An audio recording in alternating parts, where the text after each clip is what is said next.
Now a plastic bottle and bamboo canes are all the ingredients you need to make a little nesting area for solitary bees in your garden.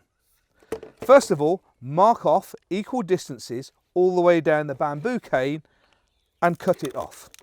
So all of them end up at the same size. Once you've done that, and you have plenty of them, all you need to do is to make the cuts around the bottle here to take the top off and to take the bottom off. Make a little hole, pair of scissors in, cut the bottom off. Make a little hole, put the scissors in, cut the top off, and then take all of your bamboo canes and fill the whole plastic bottle till it looks like this. Then with a drill, different size drill bits, just drill out the pith in between the bamboo canes.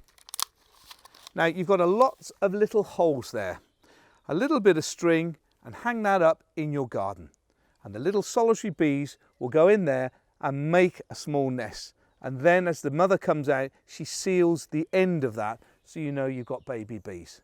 A bit of plastic, bamboo canes will help the bee population in your garden.